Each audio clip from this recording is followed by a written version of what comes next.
आज करेंगे आसिफ भाई का इंटरव्यू और उनसे वो सवालात पूछेंगे जो मेरे जहन में हैं और जो आपके जहन में भी हैं। मज़ा आएगा बहुत। तो चलिए शुरू करते हैं। अच्छा आसिफ भाई, आप मोबाइल एसेसरीज का बिजनेस करते हैं, राइट? बिल्कुल। अच्छा, तो मोबाइल एसेसरीज का बिजनेस करते हुए आपके जहन में यूट्यूब का कैसे एकदम अचानक आया ख्याल? नहीं देखो, YouTube का मोबाइल एसेसरीज से वो कोई ताल्लुक नहीं है। मैं तकरीबन कोई 2003 से कम्युनिकेशन से वाबस्ता हूँ। सही। ठीक है। पहले था हमारे पास पे फ़ोन।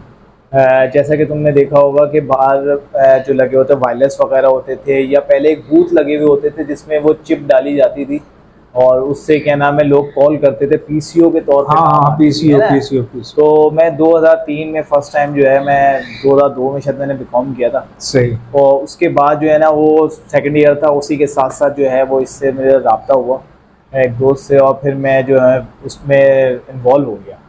अच्छा, उस वक्त मेरी एज मेरे ख्याल में कोई 20 साल थी, 20-21 साल थी। सही। तो बस उस वक्त बच्चे के हाथ में पैसा आना शुरू हो जाए तो बस वो फिर उसी में ज़्यादातर लग सही जाता है। बात।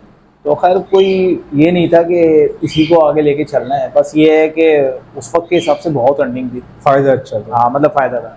तो मैं टेलीकार्ड कंपनी थी एक, जो वायरलेस जिसने लॉन्च किया बाद में 2004 के अंदर गो सीडीए में लॉन्च किया। उससे सही। पहले टेलीकार्ड का वायरलेस फ़ोन था जो कि पीसीओ के तौर पे काम चलता था। उससे पहले जो था वो 90s के दौर पे वो पीटीसीएल वाले जो बूथ लगे हुए होते थे ना, वो थे, या दुकानों के बाहर बूथ होते थे। तो मेरे पास फेडरल एरिया की डीलरशिप थी। एक हमारे माशा डिस्ट्रीब्यूटर थे, और डिस्ट्रीब्यूटर के थ्रू जो है वो उनके पास, जैसे कि अगर जो डिस्ट्रीब्यूटर था उसके पास 4 एरिया थे, फेडरल एरिया, लियाकताबाद, नौताबाद, नाजाबाद। तो इन 4 डिस्ट्रिक्टों का जो है, डिस्ट्रिक्ट तो एक था, 4 जो एरियाओं का क्या नाम है एक डिस्ट्रीब्यूटर था। तो इसमें उसने 4 डीलर्स रखे हुए थे। अच्छा, मेरा एक दोस्त था वो कंपनी में काम करता था। तो वो जब कंपनीज डिस्ट्रीब्यूटर बने तो कंपनीज ने उठा के जो है वो जो डीलर्स के पास जो है सुपरवाइज़र के तौर पे रखवा दिया। सही। तो मैं खैर वहाँ पे पहले टेलीकार्ड में ही था, तो फिर वहाँ से मैं डीलर जब बने तो मैं डीलरशिप ले ली, क्योंकि वो ऐसा जो पे फ़ोन था वो ख़त्म कर रहे थे, मतलब उन्होंने डिस्ट्रीब्यूशन को दे दी थी। अब सही। कार्ड्स जो सेल होंगे, वो कार्ड जो थे वो क्या नाम है डिस्ट्रीब्यूटर के थ्रू सेल होंगे, और जो सेट सेल होंगे वो भी डिस्ट्रीब्यूटर के थ्रू सेल होंगे। तो बस वो उसमें आ गए, और उसके बाद फिर जब तक वो रहा हमने पीछे मुड़ के नहीं देखा, और अल्लाह ने बहुत इज़्ज़त दी।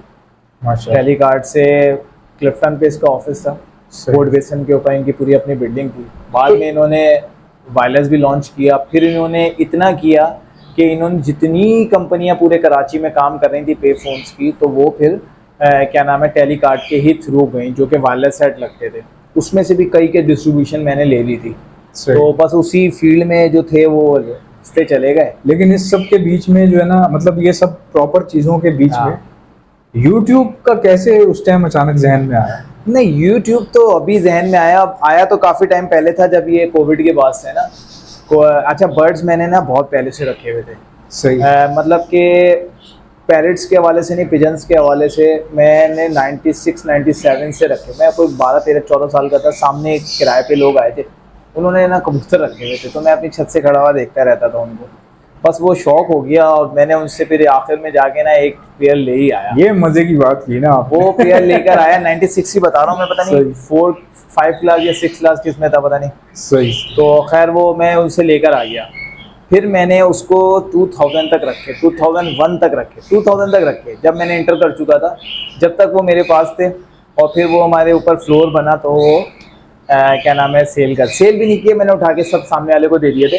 उसको नहीं, दूसरे एक और था, उसको दे दिए थे मैं। और वो होता था सुबह खुलता था तो वो सारे हमारी छत पे आके बैठ जाते थे, रात को फिर जब नहीं मिलता दाना तो वापस चले जाते थे। सही जी। तो इस आ रहा तरीके से जो है वो आ रहा हूँ। आप बोले, बताएं बताएं, आप बताते रहे। बकाट दिया गया? नहीं, रुक, चल रही है। हाँ बताते रहे ना, आप बताएं। कटिंग हाँ, करनी पड़ेगी।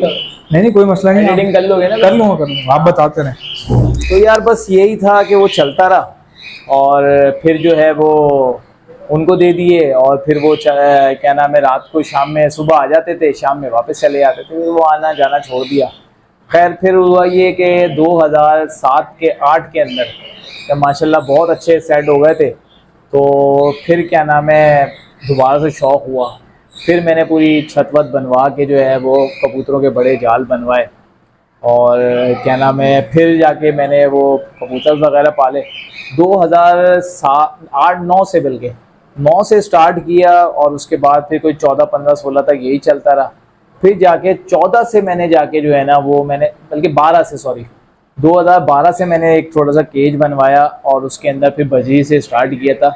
बजरी थी, कुछ फिंचेस थी, एक आध मैंने लॉटिनो का पेयर रखा था, लेकिन उस वक्त चला नहीं था भाई। तो वो अब ये भी नहीं पता था एज क्या है, मेल फीमेल क्या है, ये सब भी कुछ पता नहीं था। तो 2012 से जो है वो प्रॉपर तरीके से एक शेड बनाया गया और फिर उसके बाद जो है वो केजेस बनाया गया और बजरी के पेयर्स लाए।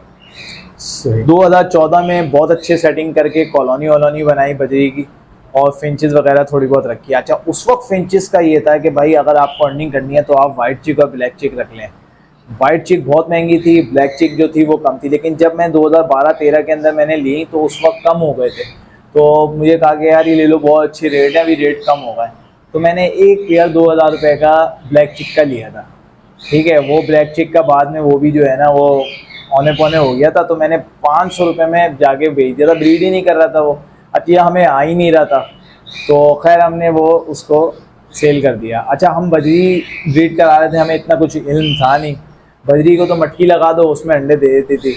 अब वो फिंच की नेस्टिंग वेस्टिंग का भी कुछ नहीं पता था, ना उस वक्त इतना सोशल मीडिया था, और अगर था भी तो वो क्या नाम है बैंड हुआ था उस जमाने के अंदर ना, यहाँ पे पाकिस्तान के अच्छा, हाँ बैन भी हो गया था बीच में। 2018 की बात है ये? नहीं, 2015 में जाके ये 15 दोबारा खुला, लेकिन 2015 से पहले जो है ना 12, 13, 14, 11, 12 में बंद था। हाँ सही कह रहा है। तो वो खैर फिर हमें उसका भी नहीं पता था।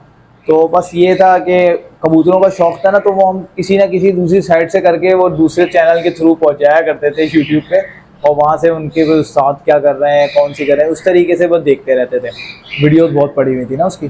खैर लुब्बे-लुबाब ये है कि 2012-13 में बजीज वगैरह से स्टार्ट किया, शेड वेड बनवाया, और लेकिन चले नहीं, बहुत ज़्यादा मसले हुए। फिर 2014 में बहुत अच्छा सेटिंग में आ गए थे।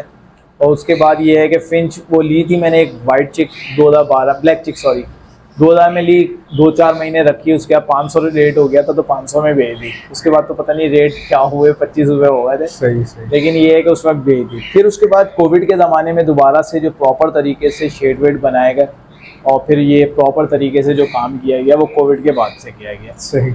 अल्बाइनो से स्टार्ट किया गया और अल्बाइनो आज भी दिल पे है, और अल्बाइनो आज भी माशाल्लाह मैंने अच्छे अल्बाइनो अभी भी रखे हैं, मैंने कोई बेचे नहीं है। अच्छा, मैंने ये देखा है कि आपको लवबर्ड खासकर अल्बाइनो से से बड़ा प्यार है। और अभी भी यकीन कर, मैं अकेले में बैठा हुआ अल्बाइनो को देखता हूँ ना तो मेरे दिल में ऐसी खुशी होती है कि यार माशाल्लाह ये बड़े बड़े साइज के। तुम्हें पता है ना, मैंने अभी लास्ट वीडियो में बताया था, हाँ। मैंने 5000 रुपये पेयर के हिसाब से पट्ठा नहीं बेचा, यानी 2500 रुपये पर पीस के हिसाब से, 2500 रुपये पर पीस। लोग बोलते हैं कि यार 2000 रुपये का पेयर जा रहा है, 3000 रुपये का अल्बाइनो का पेयर जा रहा है, या पट्ठों का पेयर 3000 रुपये का हो गया।